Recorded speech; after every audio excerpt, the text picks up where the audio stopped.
Hey guys, Emily here, and today we're going to do something a little bit different. Today, I'm actually recording a podcast for you to share with your family, with your friends, with maybe people in the hospice community, maybe people in the funeral home community, just really just an educational piece on how to talk to widows. So today I'm going to cover three things. One is what really happens to you as a person when you become widowed and you're grieving. The second thing is what is the typical mindset of a widow? And the third thing is how to actually talk to widows. We're going to walk through some of the general platitudes and sayings that people make in an effort to be helpful that actually are sometimes frustrating and more harmful from the widow perspective. So, my widow friends, this is my gift to you to be able to share with other people so that they can better understand maybe your mindset, your thought process, what has really changed and been impacted in your life, and how to best have a conversation with you in a way that's mindful. I know a lot of people around us, they want to be supportive, they want to be helpful, but sometimes they just say things that kind of rub us the wrong way. So, this episode was really created as a way to give back to you in the widow community so that you can share with others on how they can best support and help you. Hope you enjoy. Hi, and welcome to episode number 11 of the Brave Widow Show. If you are not a widow or an anticipatory widow, if you are a supporter of widows, if you are in the grief community, in the funeral industry, the hospice industry, or anywhere grief touches, thank you for listening. Thank you for coming here to learn. I am really excited to help share with you some of the things that will help you better understand what happens to someone who's widowed, how to truly help and support someone who's widowed or in grief, what their mindset is, and how to best have a supportive conversation with that person. So thank you, especially if this is not something that has personally happened to you, for joining and for wanting to be the kind of person who truly understands, who wants to help support, and just to make the grief community an improved place from where it already is. So thank you in advance for that. All right, so three main topics that we're going to cover. Number one is what really happens to you as a widow. There were quite a few things that I expected versus a lot of things I didn't expect. The second one is the mindset of a widow and what their thought process is. And the third one is how to talk to a widow, some phrases to avoid, and some things that you can say instead. All right, number one, what really happens to you as a person when you become a widow? There were some things that I expected. I expected that I would miss the person that I loved and I cared about. I would be sad that they're no longer with me. I would have to figure out what my new life looked like. And the first year or two would be really tough. Like, that's generally what I thought about being a widow. But there is so much more that changes your identity, changes who you are as a person. And I want to share those with you just so that you can better understand what the difference is in a mindset of someone who's widowed versus maybe what your preconceived notions are. The first thing I would share is that when you become a widowed, you do feel like you truly have lost your other half. You feel like a limb is missing or two limbs are missing. You feel almost like a hollow shell of the person you were, like you're living in this world that's very gray and food doesn't taste right anymore and things don't make you laugh anymore. And every little thing changes. What time you go to bed, where you eat, what you eat, when you brush your teeth, how you take your shower, how you go and run errands, how you cook and prepare meals, how you do basic tasks around the house. Now, all of a sudden, the person that helped do all of those things is gone. The person who may have looked at you and said, "Hey, it's 10 o'clock, time to go to bed," they're gone. Everything about your life has been impacted and changed. And I wasn't expecting that. I wasn't expecting that my spouse really influenced all of the tiny little things that were happening throughout my day. The pain that you experience is very raw and overwhelming. I felt like a shattered piece of glass, like if very frail, very fragile, like I was just going to be crushed at any moment, that I could never laugh again, never have joy for the future. A lot of people wish that they would have been the one who died, or they wish that they would die, because the pain is so raw, they can't comprehend, how am I going to live the rest of my life feeling the way I feel today? And the pain and the grief don't fully go away, but the pain is less raw and real over time as we normalize into new patterns and new habits. But those first initial months, especially, and even sometimes the first few years, are overwhelming to widows. Widows also, because their brain is trying to protect them from truly feeling all of the pain and the emotions of what they have the capacity for, our brains protect us. And so you'll often hear people who are widowed or grieving say that they have brain fog and they're just not thinking as clearly and normally as they usually would. They're not functioning as well. They may experience symptoms of like someone with attention deficit disorder. They'll walk into another room, forget what they were doing. Everything I had to remember, I needed to write down or set a reminder on my phone for. Even the most simplest of tasks that I would think, oh, yeah, I can remember to do this. It's no problem. I'll do it later. I would forget. I even one time was cleaning out my filing cabinet and had been trying to organize all of the important papers. For whatever reason, I took all of the titles to the cars that I knew I needed to have updated, and I put them somewhere. I spent hours looking all over my house for what in the world I'd do with those car titles. Everybody assumed I threw them away or I put them in another folder. I'm talking hours of me sitting down, trying to get the papers ready for the estate attorney, going through piece of paper by piece of paper to triple, quadruple check that I had not misplaced them somewhere. I found those car titles a year later where I had placed them in a buffet in our kitchen in a silverware drawer. Why, why in the world would I do that? Who puts them in their silverware drawer? How did they end up there? I have no idea. But I know that because my brain, my functionality, just my thought process was so cloudy and foggy, I didn't doubt that I put them there.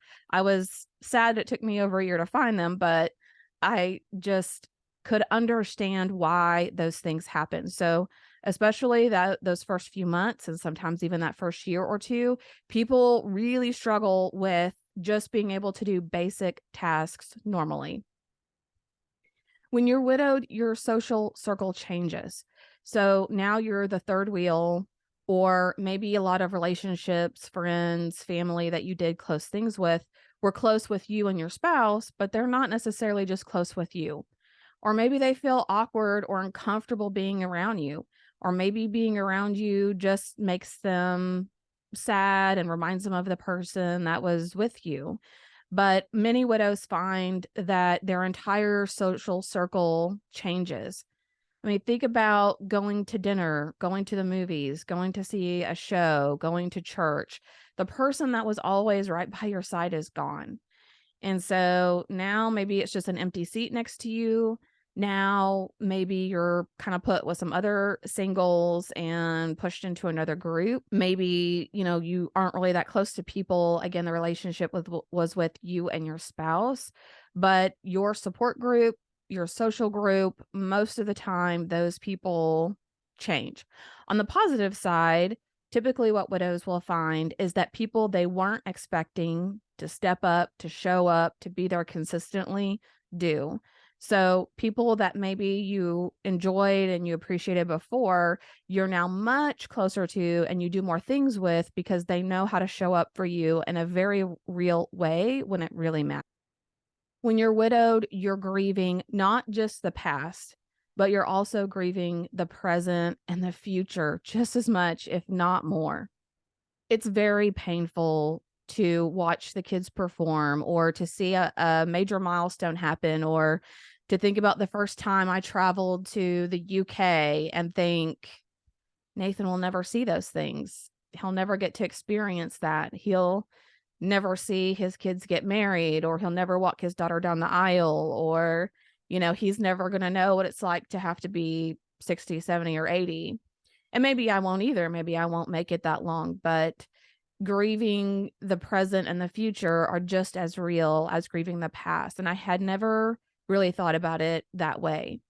Nathan and I'm a dreamer, and Nathan, he just kind of went along with the dreams and the plans for the most part and pitched in occasionally, but we had big dreams and plans. We wanted, when we retired, to have a ranch with horses, and then we wanted to have maybe go to Florida during the winter where it's a little bit warmer, and we wanted to be able to travel and do all sorts of things that now I sit back and question, okay, if I'm solo on my own, or if I'm with someone new at some point in the future, am I still going to have those dreams and plans? Are those things that I wanted to do or things that we had dreamed of together?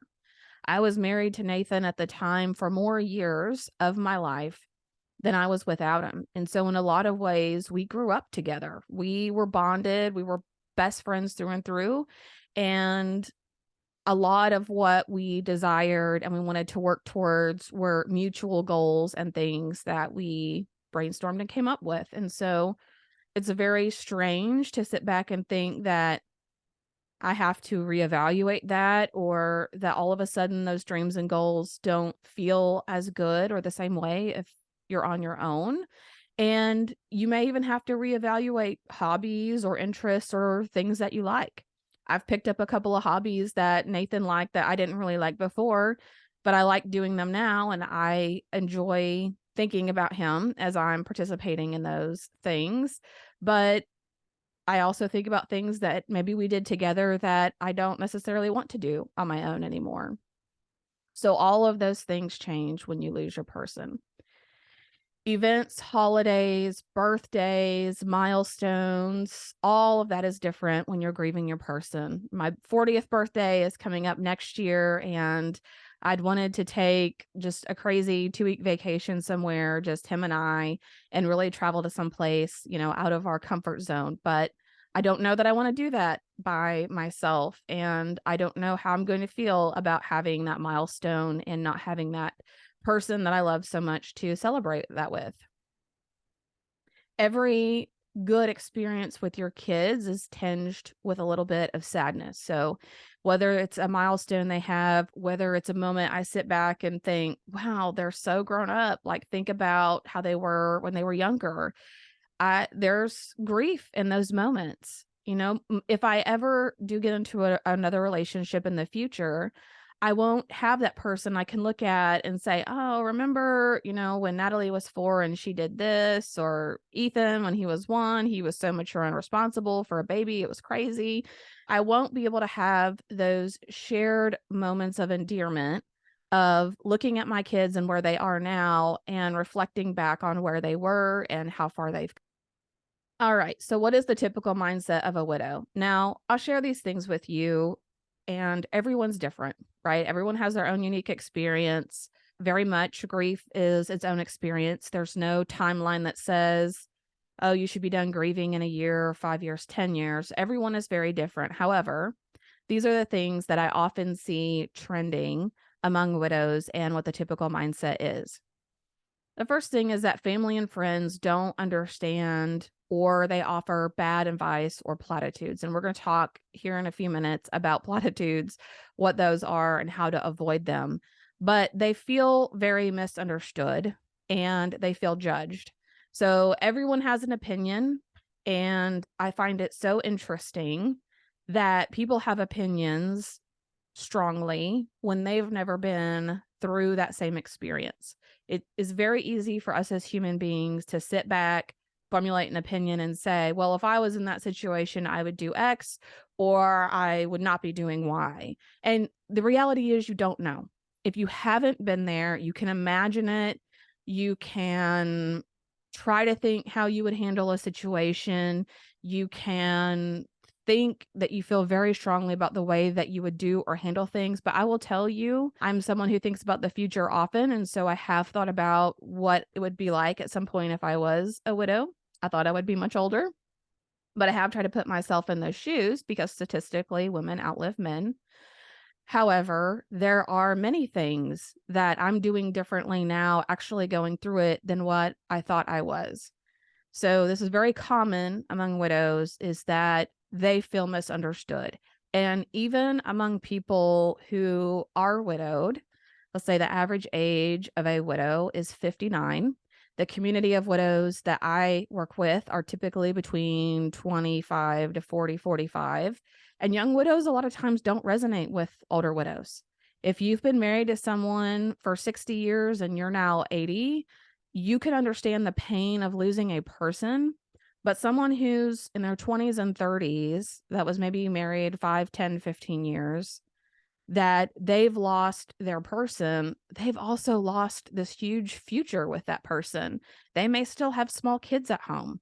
They have their own unique challenges. So very commonly, widows will feel misunderstood and like no one really gets them other than other widows that have experienced very similar things.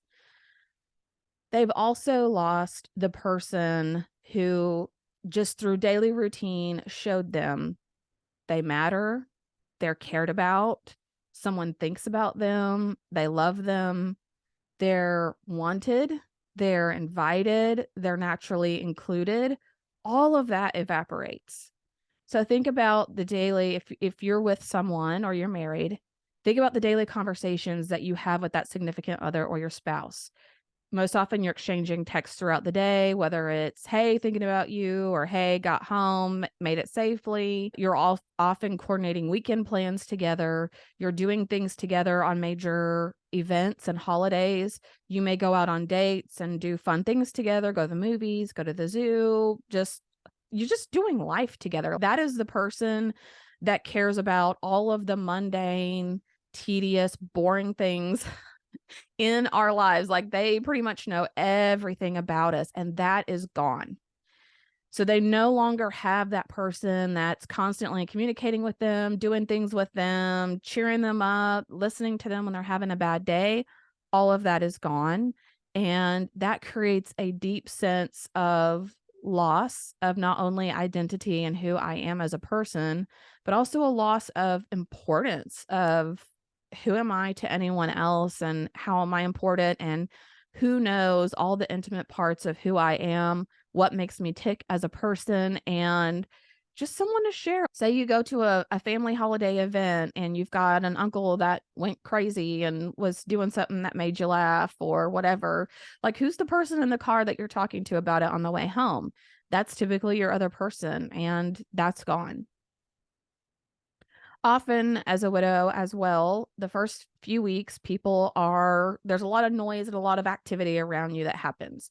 So people are asking, what can I do? How can I help you? Bringing you some food, maybe doing things for you around the house. But after the first few weeks, things really die down. And widows are really bad, really bad about accepting for help. And it's pretty impossible to get them to ask for help. So we're going to start with getting them to accept help. They're really bad about that. And especially in the beginning, they're getting lots of offers for help. And often they're just saying no, again, not thinking clearly, not wanting to put people out. There's many reasons behind that. But what happens is after those first few weeks, everything dies down and people go quiet and people forget.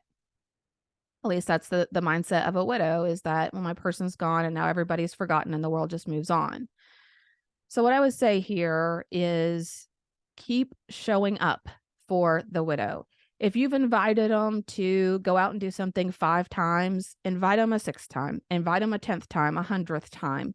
Just the fact that you're inviting someone shows that you're thinking about them, you want them to go with you and to be around you, and that you care about them. you're helping supplement some of those things that their spouse and their significant other did for them on a normal basis. And I promise you, unless you're just outright harassing someone, they want you to keep asking. It shows them that you care and you want them around.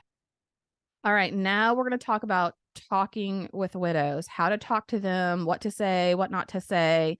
And the first thing that I want to start out with is that it is better to listen than to say anything. Listen and validate what they're feeling and let them be in their pain.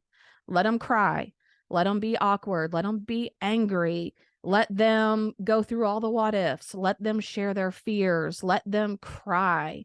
I did an amazing panel discussion, and one of the guests on that podcast, Dr. Clark Rausch, said, your tears know who they can trust.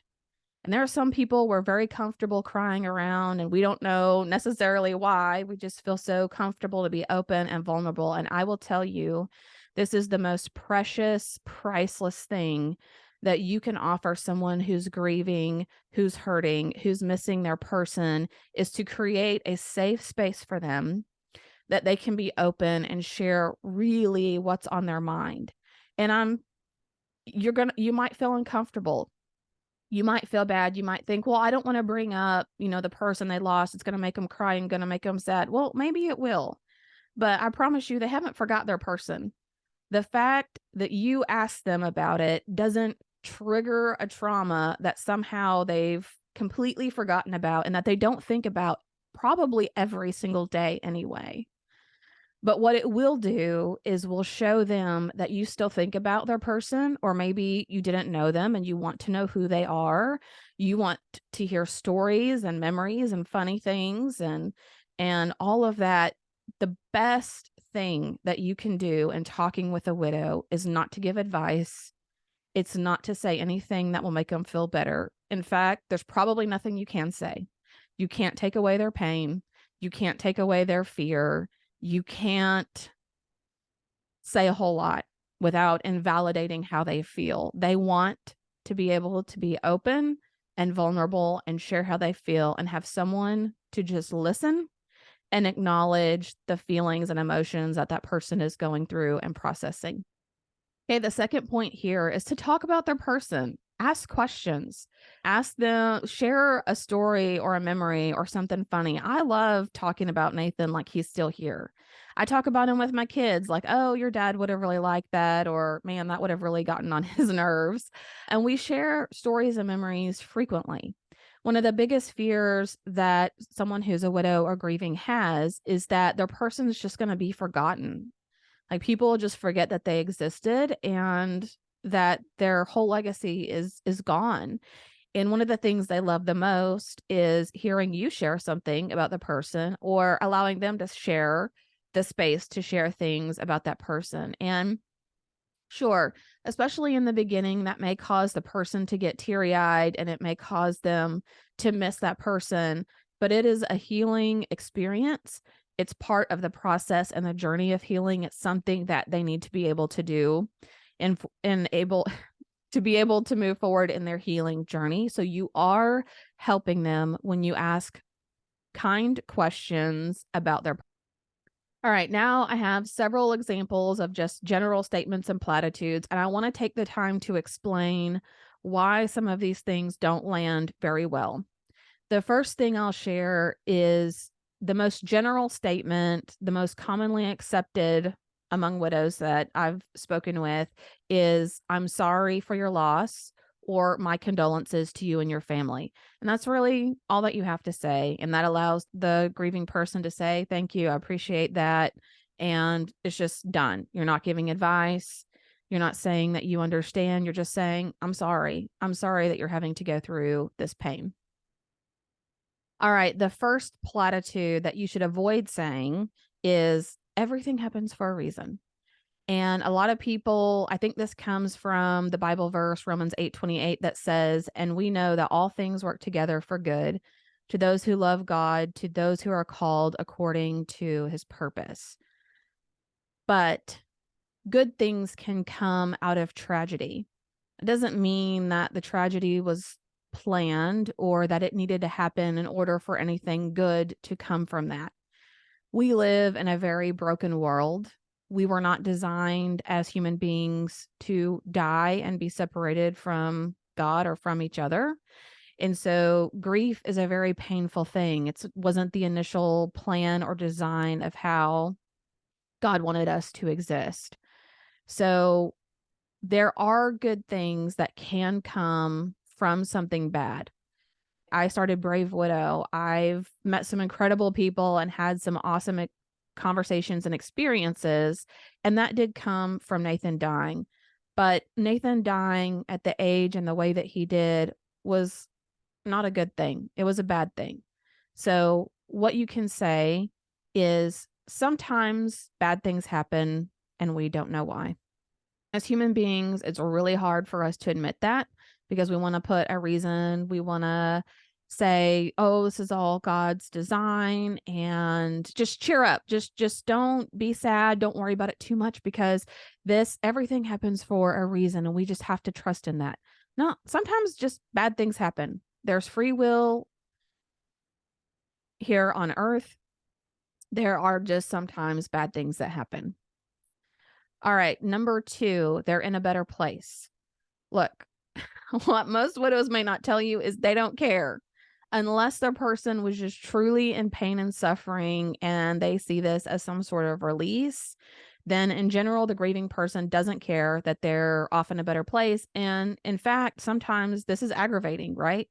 So Nathan's getting to be in heaven. He's getting to be with God and Jesus, and he's probably having the time of his life. He doesn't have one fear or worry or care in the world. And so most widows would say, well, good for him. I'm stuck here grieving without him. I'm here raising the kids, having to pick up all the pieces, having to live life without my person. I wish I would have been the one that died instead so that I wouldn't have to have these worries and to just pick up the pieces of my life. So most widows may not say that to you. They say that in a safe space with other widows in the community because that is generally how they think about things. And yes, it sounds selfish. And yes, it sounds resentful. And that is the emotion that can come along with that. We may be happy for them that they're in a better place, but the grief that I have is not because I think Nathan's not in a good place. The grief I have is for me. I want to have another conversation with him. I want to be able to go off and do things with him, and I can't. And reassuring me is not saying that he's off in a better place, having the time of his life. He's probably up there doing stand-up comedy, which is one thing he loved to do. It's great. It's amazing. And I know that he's up there being my cheerleader and saying all kinds of great things about me because that's the person he was on a daily basis. But that doesn't mean that I'm not sad and that I don't want him here with me. So instead of saying they're in a better place, what you can say and could say is, I know it must be really hard without them here. And that will speak volumes to a widow. All right, number 3, you're young, you'll find someone else and you will move on. Okay, well, that may be true, but it's not helpful at all. They don't want anyone else. They had the person that they loved and that they enjoyed being around for the most part. So this isn't like they've been liberated and now they can go find another person. In most cases, they truly loved their best friend, their spouse, their partner, in life. They don't want anyone else. They want their person. And what most people don't understand about grief is that it's not either or. It's not, oh, I found a new spouse, and so yay, this is now my new life, and I don't really think about my other person over here. No. You love both people at the same time. And that is a really hard concept for a lot of people to get their minds around who haven't been through this. One of the best analogies that I've heard, and someone shared it on an earlier podcast, is that loving your next spouse or your next significant other is your heart grows so that you can have the capacity to love that person more. So think about when you have your first child. You think, oh, I love this kid. so much. I don't know how I could ever love anyone else as much as I love them, and so maybe I'll have more kids and I'll love them, but really this is my angel, my amazing firstborn child, and I can't even fathom loving anyone else. And then you have the second one and the third one, or if you're me, you have the fourth one, and you love all of them. And it's not that you ever love the first one any less. You love them all equal amounts. Is somehow your heart grows. I've also heard it described as adding another room onto a house. You don't change the core structure of the house, it expands. You allow room for more space, more love to be there. And so finding your next person after you've had a loss is very similar. You don't stop loving and missing and thinking about the person that you lost. Your heart adapts and allows space for another person to come in and to be loved. And they have to be able to allow you to have space for that other person. And for some people, that's hard. It's very hard. So instead of saying, "You're young, you'll find someone else, you'll move on," you could say something like, "You are blessed to have the love that you shared. I'm truly sorry." Again, we're trying to validate how people feel through our statements and what we say with those who are grieving. We're not trying to make them feel better. We're not trying to take away the pain. We're saying, "I know you're hurting. I see you're in pain, and I'm sorry. I wish I could fix it. But I recognize that I can't take the pain away for you, but I am here for you." Number 4, I understand how you feel. Okay, I doesn't matter really what comes after that sentence, just scratch it off the list of things that you wanna say. I understand how you feel. I'm divorced. I lost a parent, a child. I'm grieving too. I'm widowed. I know exactly how you feel. You you don't. We all have different experiences. Even if your experience is similar, you don't understand exactly how that person feels. So again, the point is to validate them, not to take away from how they're feeling. So we might say, "I can't imagine how you feel, but I'm here for you." Divorce is very different from being widowed. And I had a great conversation about this with a future podcast guest that's coming on. And I just had to explain to her, I've never been divorced. I know that there's a grief associated with it. My dad was divorced, so I understand the concept that there is grief and divorce. I don't know what that is and what that looks like because I haven't personally gone through it. I can try to imagine it, but I don't know personally what that feels like.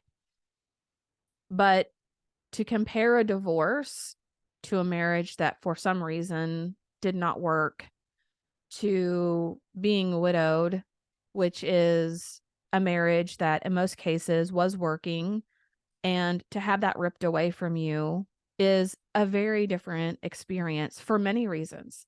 If someone's divorced, the other spouse could still see their children if they wanted to. They could still create memories. They can still experience some of those milestone things. It's just very different. And so what I had told this guest is, I'm going to risk offending you just to say, if there's one thing not to say on the podcast episode, it's that I know how you feel because I've been through divorce.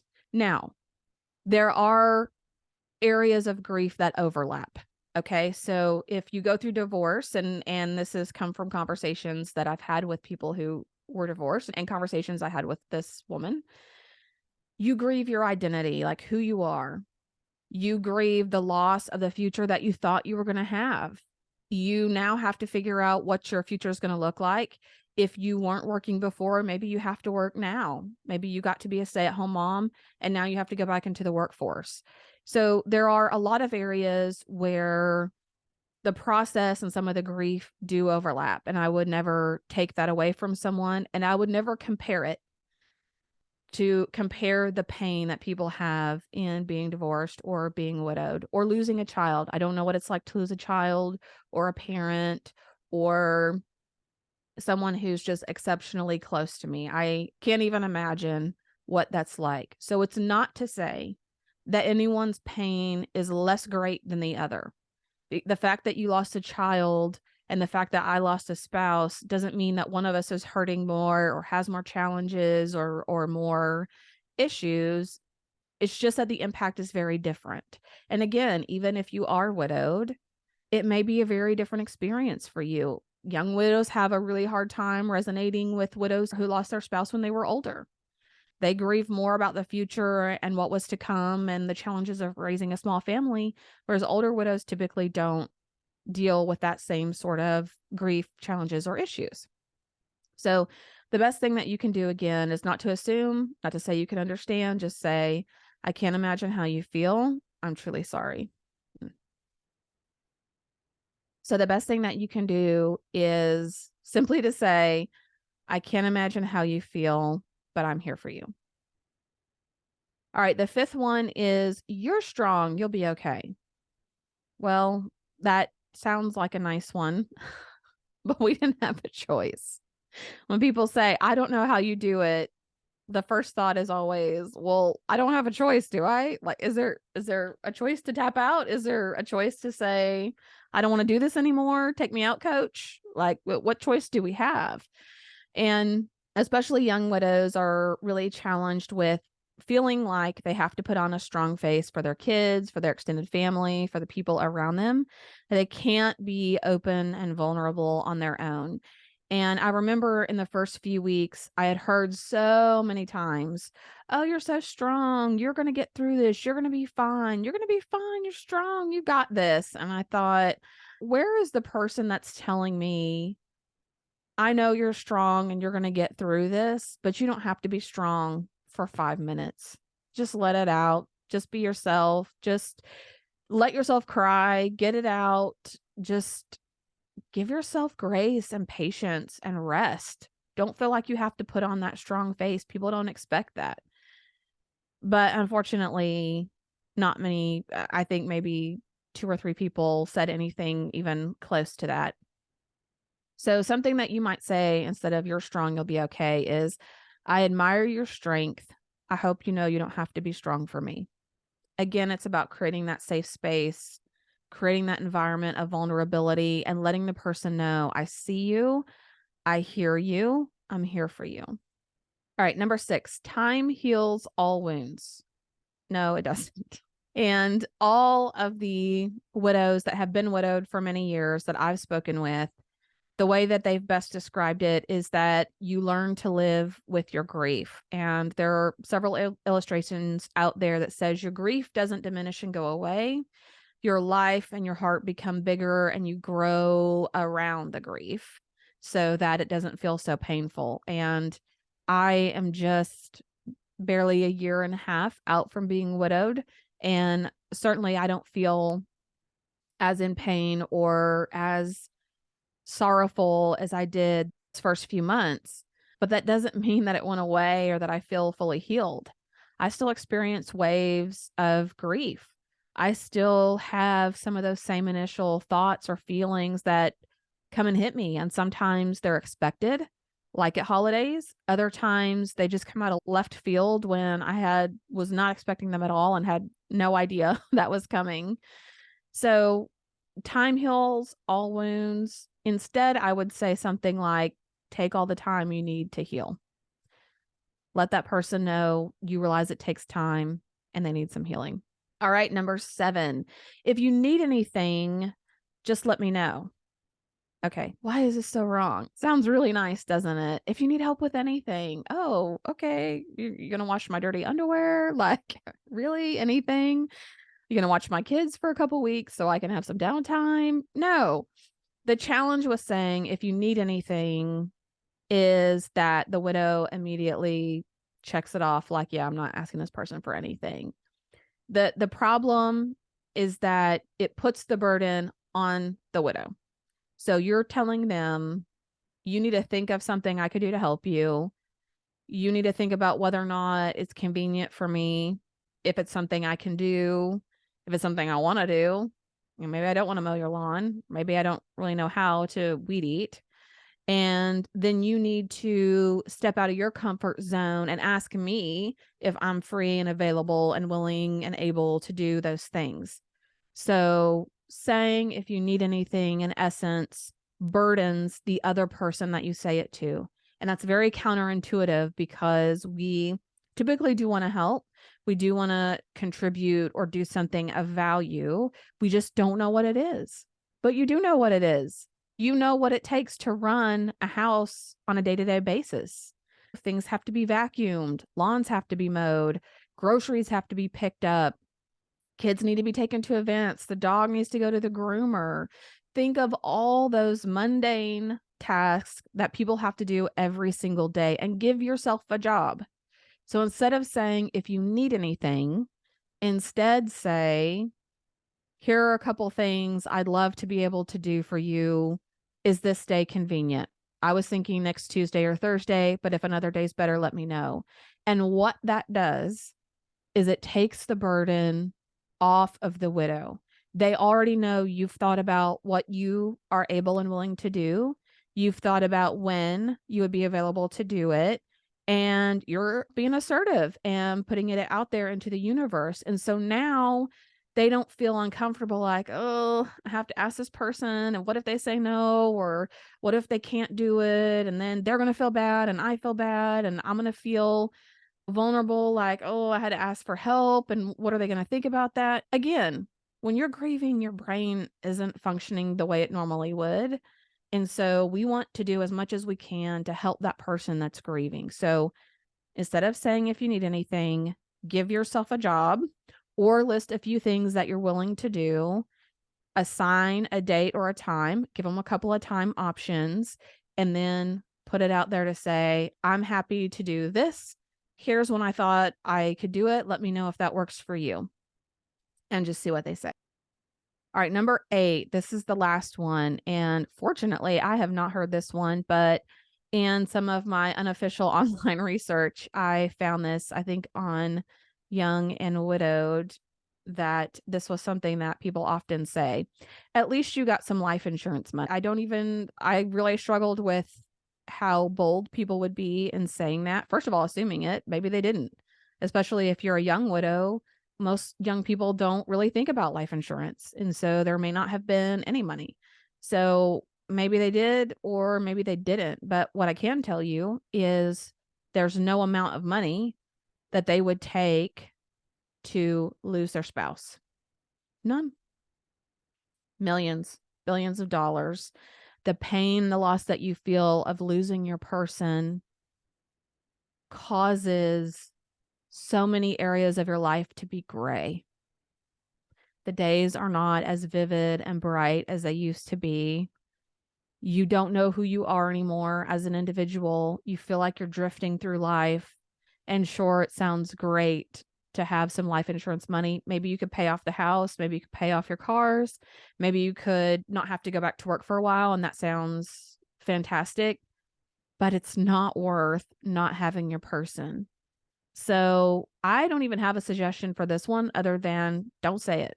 Just don't say it. Don't assume. Why are you even making those comments? I don't know. So for those of you out there that are doing that, just stop. All right, quick recap. In talking with widows and helping support people who are grieving, remember, it's better to listen and to validate how they feel rather than to try to speak and offer words of wisdom, words of comfort to make them feel better. It's not going to happen. Be there for the person who's grieving, not in the first few days, but months, weeks, years later. Be there for them. Show up, keep showing up.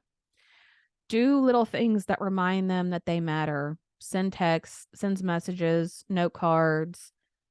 Send them flowers for Valentine's Day. Guess what? They lost the person who did that. Take their kids shopping to buy them something for Mother's Day. Guess what? Their person probably used to do that. What are the little things that show the person who's grieving they matter? They're wanted, they're invited, they're loved, they're cared for, and it matters that they're still here. The world would have missed them if they were no longer here. All right, guys, that's it for episode number 11. I hope this was helpful to you, whether you're a widow or someone who helps support widows or the grief community. I would love to hear your feedback and response. So please comment on the video or shoot me a message if you're listening to the podcast and let me know if you want to hear more episodes like this. Hey guys, thank you so much for listening to the Brave Widow podcast. I would love to help you take your next step, whether that's healing your heart, finding hope, or achieving your dreams for the future. Do you need a safe space to connect with other like-minded widows? Do you wish you had how-tos for getting through the next steps in your journey, organizing your life, or moving through grief? What about live calls where you get answers to your burning questions? The Brave Widow membership community is just what you need. Inside, you'll find courses to help guide you, a community of other widows to connect with, live coaching and Q&A calls, and small group coaching where you can work on what matters most to you. Learn how to heal your heart, find hope, reclaim joy, and dream again for the future. It is possible. Head on over to bravewidow.com to learn more.